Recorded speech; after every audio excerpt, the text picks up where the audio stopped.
Bismillahirrahmanirrahim. Assalamualaikum warahmatullahi wabarakatuh.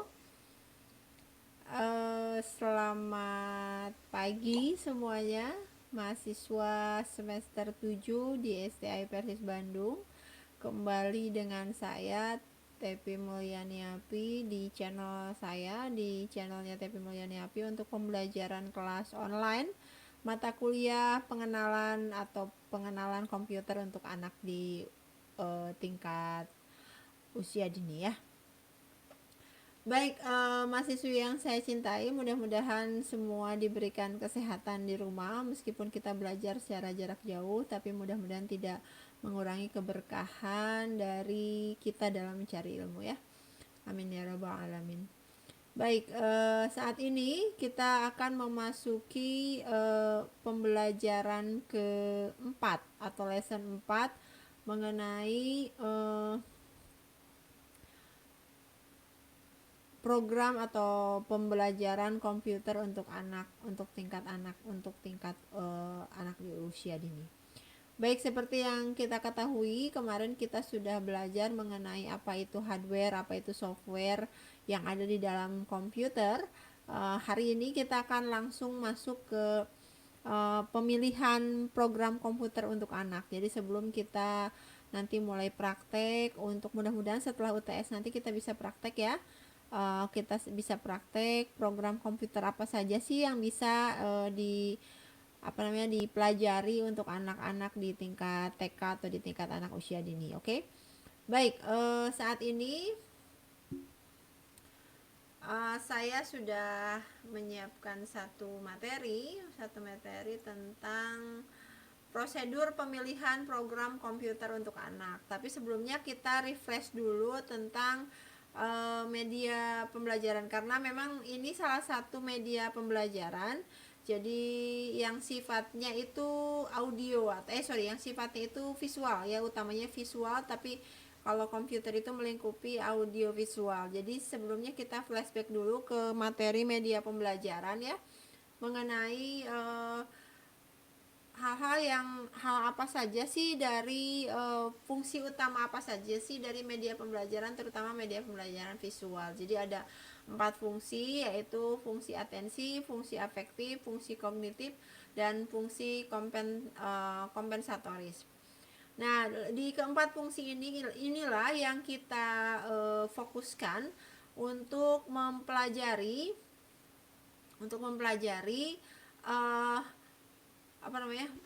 bagaimana memberikan pembelajaran komputer untuk anak usia dini ya, terutama dalam hal program apa saja sih yang cocok untuk anak ini. Nah, karena kita akan memilih program yang cocok, maka tentu kita balik dulu ke fungsi media ini. Fungsi media ini adalah fungsi atensi, fungsi afektif, dan fungsi kognitif, juga fungsi kompensatoris.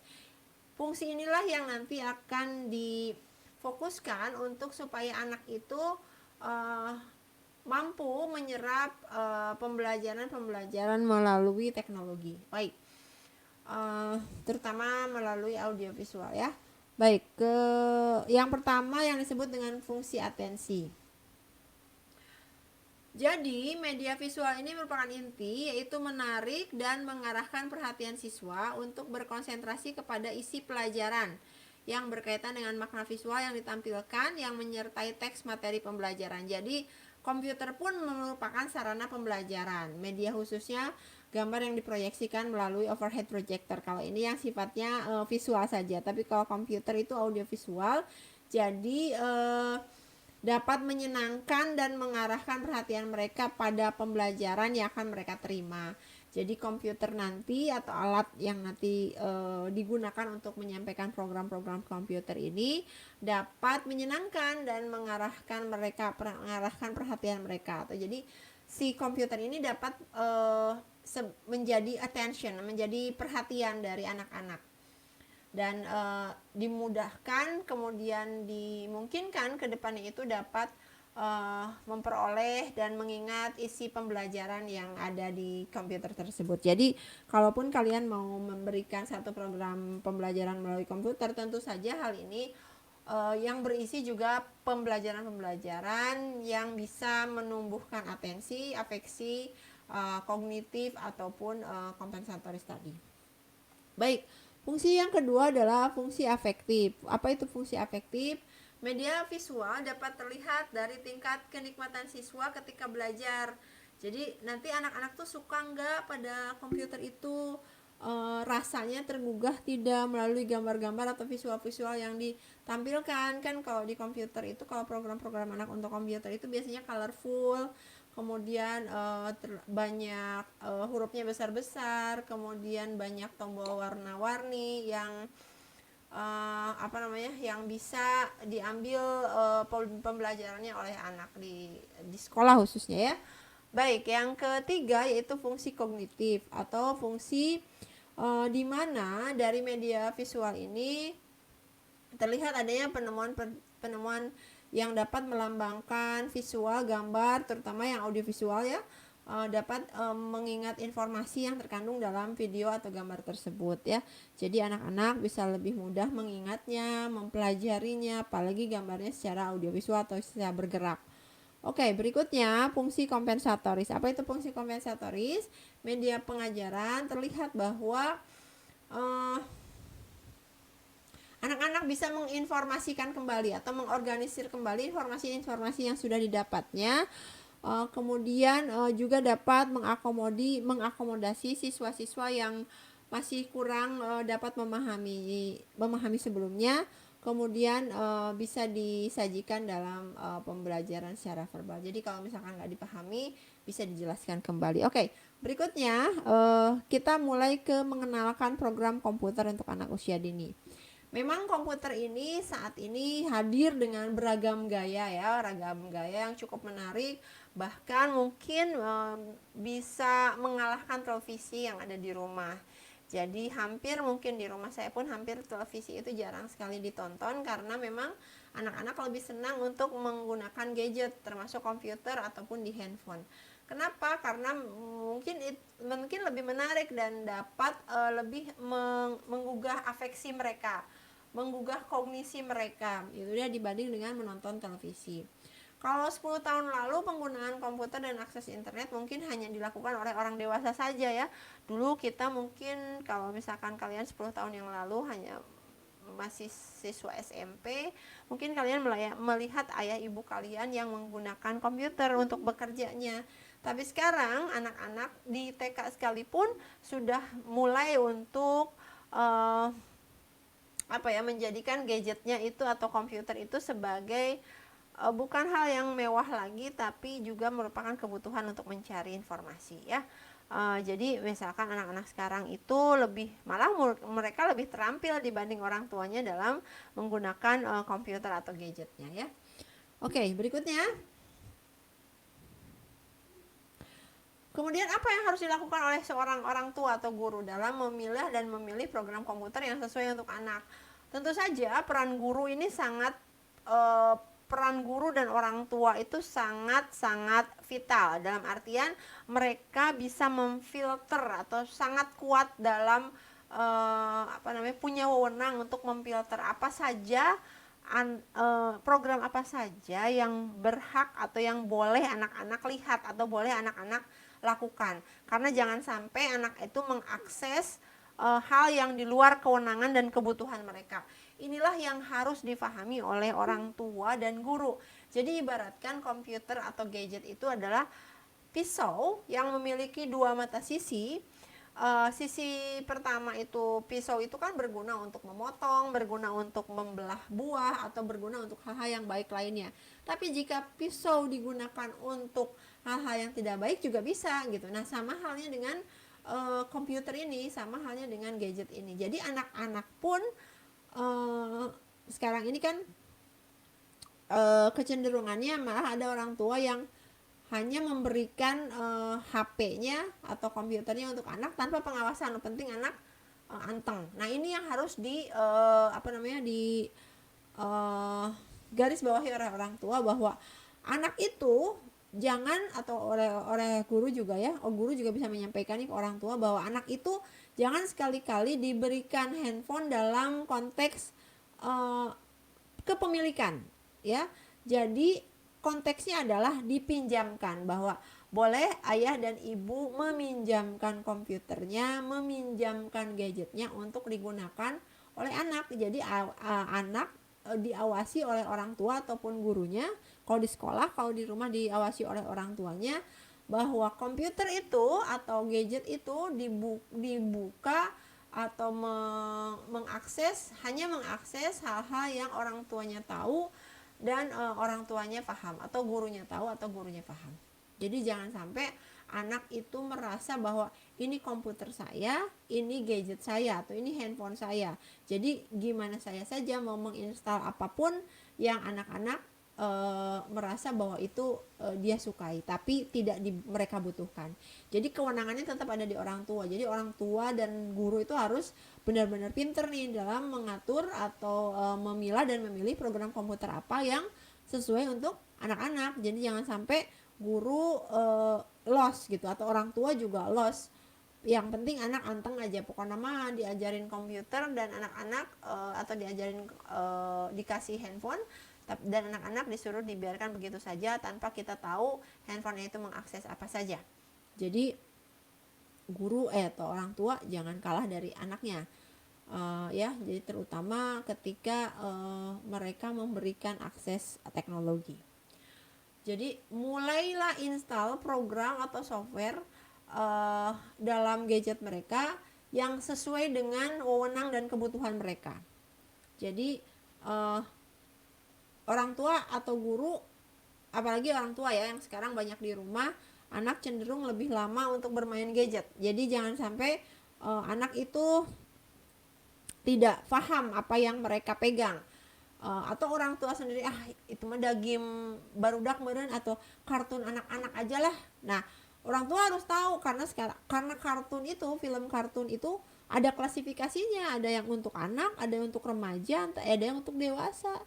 Jadi harus hati-hati nih orang tua atau guru dalam membiarkan anaknya menonton kartun. Jadi jangan sampai data mah Upin Ipin biasa, tapi kan sekarang tuh banyak versinya gitu ya, di YouTube tuh banyak versinya, dan orang tua harus tahu banget atau orang tua yang di rumah yang mendampingi anak-anaknya sekarang lagi pandemik nih harus tahu banget apa yang dilihat, apa yang diinstal, apa yang ditanamkan ya diinstal di dalam gadget atau di komputer mereka.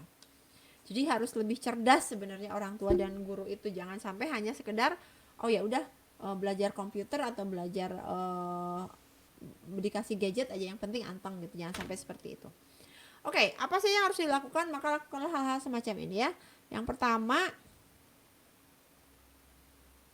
install program dasar untuk anak. Jadi kalau anak-anak PAUD, anak-anak TK usia PAUD, ya instalkan program untuk mereka. Banyak sekali yang ada di Play Store ataupun yang ada di komputer. Sesuaikan saja dengan keinginan-keinginan mereka, atau kebutuhan-kebutuhan mereka. Wewenangnya tetap ada di guru dan orang tua kok gitu. Oke. Jadi ya sesuaikan aja dengan kebutuhan mereka. Jadi nggak usah, anak-anak nggak butuh program-program desain yang banyak gitu ya, nggak butuh juga kecepatan tinggi untuk satu laptopnya atau satu gadgetnya gitu. Cukup saja yang bisa memfasilitasi mereka dengan bagaimana menggambar atau di Paint gitu ya, untuk program menggambar atau program Office saja udah lebih dari cukup itu. Misalkan untuk mengenalkan huruf, mengenalkan angka, bisa kan di Office juga ya. Dan ini juga ya guru juga harus paham bagaimana cara mengajarkannya gitu ya, bukan hanya sebatas saya juga gurunya juga gaptek gitu, anak-anak lebih pinter. Ya itu dia, sekarang ini orang tua merasa bahwa anaknya lebih pintar dari mereka dalam hal teknologi, tapi orang tua tidak mau belajar ataupun guru tidak mau belajar mengimbangi kepintaran mereka dalam mengelola gadgetnya gitu, atau memegang gadgetnya, memegang komputer atau HP-nya gitu, sehingga guru dan orang tua tidak lagi merasa bahwa anak kita lebih pintar dari kita dalam soal komputer atau soal gadget. Tetap kita harus wewenangnya ada di kita gitu. Jangan sampai kita merasa bahwa udah los aja gitu ya. Tapi buatlah gadget atau komputer itu bermanfaat untuk anak-anak itu sendiri. Jadi ya mulailah dengan aplikasi-aplikasi dasar untuk Word, misalkan bagaimana dia menuliskan huruf, menuliskan namanya, kemudian mengenal angka gitu ya, atau program pen yang dia bisa menggambar di situ, mewarnai dan lain sebagainya. Oke, yang kedua, pilih program permainan yang mampu mengeksplorasi imajinasi anak. Jadi salah satu manfaat baik dari pengoperasian komputer untuk anak-anak adalah untuk meningkatkan kemampuannya dalam mengeksplorasi imajinasi. Yang tadi kalau ini bisa dari segi afektifnya, bisa dari segi kognitifnya. Jadi untuk menunjang manfaat untuk menunjang manfaat tersebut, jadi orang tua dan guru wajib memberikan permainan yang dapat merangsang hal tersebut ya. Oke, berikutnya pastikan guru dan orang tua menyesuaikan dengan minat anak. Ya, pastikan dapat menyesuaikan instalasi program dengan minat yang dimiliki anak, karena hal ini akan mendukung kemampuan anak menjadi lebih baik. Anak sukanya apa sih? Sukanya mewarnai misalkan ya. Oke, berarti cari aplikasi-aplikasi yang bisa membantu anak mengeksplor warna. Banyak sekali ini ya di Play Store ataupun di komputer. Oke, anak sukanya merancang bangun. Ini juga banyak. Anak sukanya melakukan eksplorasi bentuk misalkan. Ini juga banyak. Ya. Jadi kalau anak itu menemukan kesulitan, maka guru dan orang tua juga harus bersedia ngajarin anaknya. Jangan sampai ibu mah udah nggak bisa komputer mah, atau nanti orang tuanya juga kasih tahu, jangan sampai merasa bahwa dia kurang bisa dibandingkan anak-anaknya.